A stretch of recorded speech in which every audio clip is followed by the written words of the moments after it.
Það alltaf tími fyrir Dominos. Þess vegna höfum við opið langt fram á kvöld og allan sólarhringinn í Skeifunni. Dominos. Þetta bara búið að vera alveg meira átt og flott og stelpurnar voru að leggja sér alveg gríðarlega mikið fram og voru að standa sér vel og raun mjög erfitt að kötta hópinn.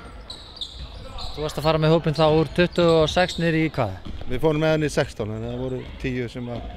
var fækkað og þar voru allar að standa sér mjög vel. Margar æfingar líka og á stuttum tíma, ágætis törn, var komið þreyta í hópinn? Nei, mér finnst það að hafa mjög gaman að þessu og vera bara alveg á fullu allan tíman. Þannig að ég hef kannski ekki viljað hafa seinni æfingu í dag en það var kannski orðnað dálítið þreyttar í lokin. Við erum búin að taka mjög grimmar æfingar og taka vel á því og þær eru búin að vera að henda sér á bolta og reyna að gera allt þess að vera áfram í liðinu þannig að það verður enginn verið að slaka á sem bara frábært. Nú eru nokkrar bara búin að vera fram á síðasta dag að spila eins og Helena erlendis og svo aðra búin að vera lengi í pásu. Var mikill getumunur á hópnum? Nei, mér finnst það ekki.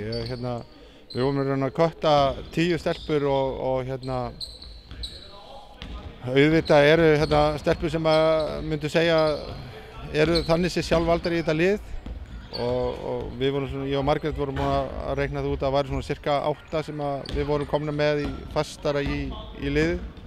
miðað við öll óbreyttir halda áfram eins og þeir eru búin að vera að spila og þannig og hitt var bara erfitt að velja.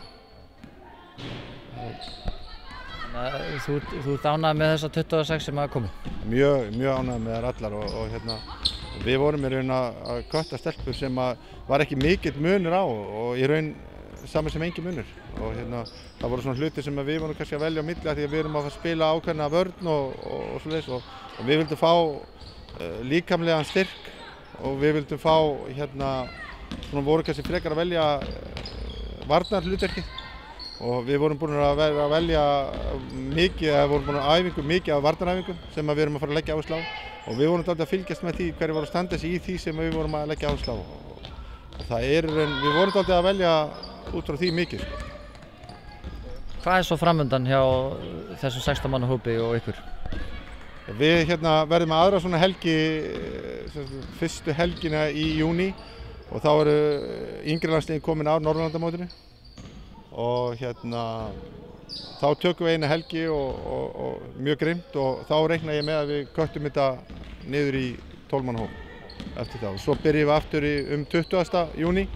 og æfum þá fullu þannig til við förum út eitthvað kringu 12. júlí. Og hvaða árangur viljum við sjá þar? Úti,